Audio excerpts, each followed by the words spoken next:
Olá! Hoje a gente vai mergulhar numa ideia que, olha, simplesmente virou de cabeça para baixo o jeito que a gente entendia a mente humana, a psicologia da Gestalt.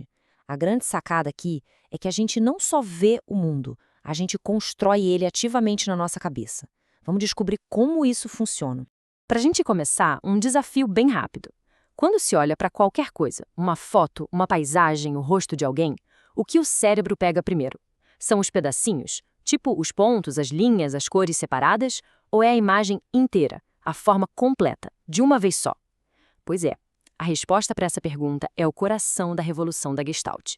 E isso nos leva direto para o nosso primeiro ponto, essa relação que é fundamental entre o todo e as partes que formam esse todo.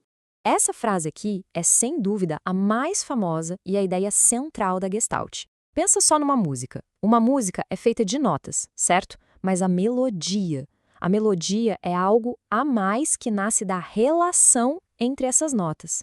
Se a gente pegar as mesmas notas e tocar numa ordem toda bagunçada, a melodia some. Mas as partes são as mesmas, não são? Exato.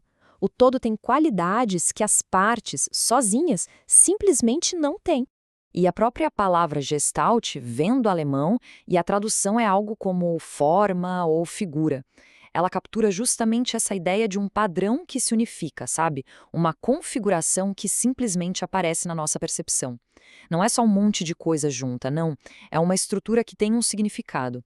E a nossa mente, ela está o tempo todo buscando e criando essas estruturas. Mas tá, para a gente entender o tamanho da revolução que foi essa ideia, a gente precisa dar um pulinho no tempo. Como é que a psicologia pensava a mente antes da Gestalt? Era uma visão, digamos, bem mais quebrada.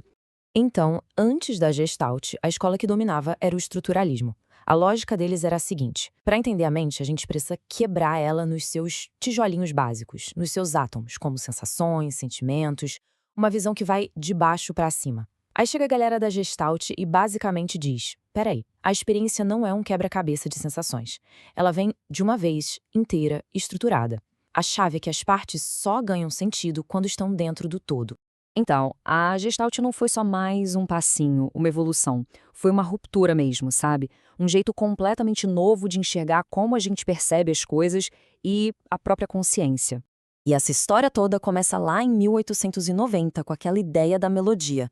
Mas o estopim da revolução mesmo veio em 1912, com o experimento de um cara chamado Max Wertheimer.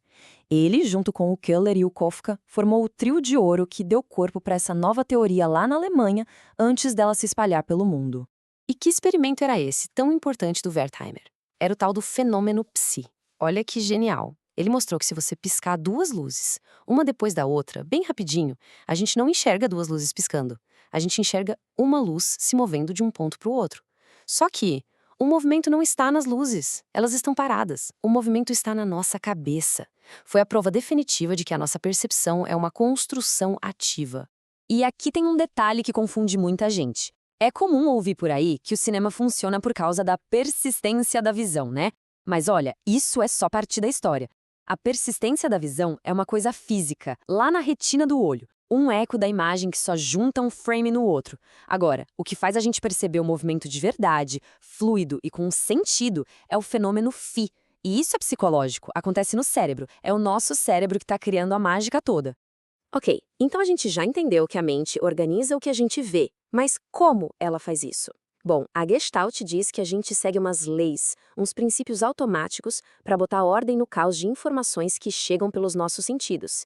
E entender essas leis, olha, é entender a base de qualquer bom design e comunicação visual.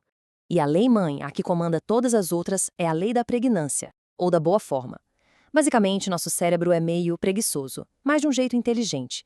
Quando ele encara uma informação confusa ou complicada, ele vai sempre preferir a interpretação mais simples, mais estável e mais organizada que existir. É um instinto para colocar ordem na casa.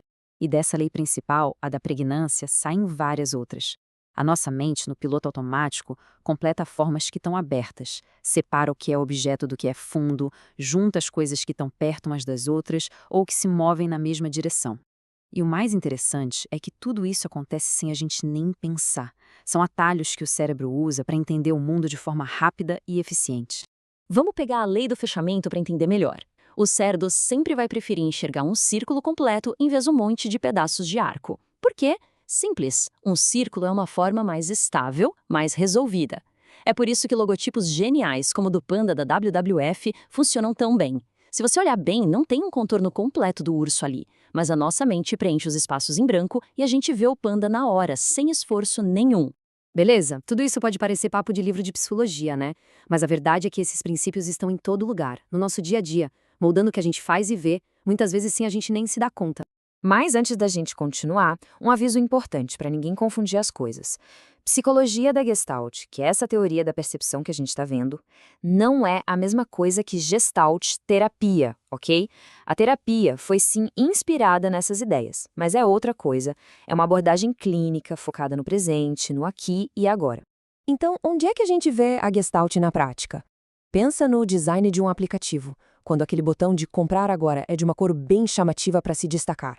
Ou no painel de um carro, onde todos os botões do ar-condicionado ficam juntinhos. E nem se fala na arte e no cinema, onde os diretores usam tudo isso para guiar o nosso olhar. No fim das contas, são ferramentas super poderosas para organizar a informação e direcionar a nossa experiência. E tudo isso nos leva a uma pergunta final. A grande lição da Gestalt é que a gente não reage a fatos puros e simples, mas sim a um mundo que a nossa própria mente organiza e interpreta. Então, se cada percepção é uma construção, o que sobra da ideia de um fato objetivo? Isso mexe com a nossa noção de uma realidade única, igual para todo mundo? O que será que isso significa para o jeito que a gente enxerga o mundo e para o jeito que a gente enxerga as outras pessoas?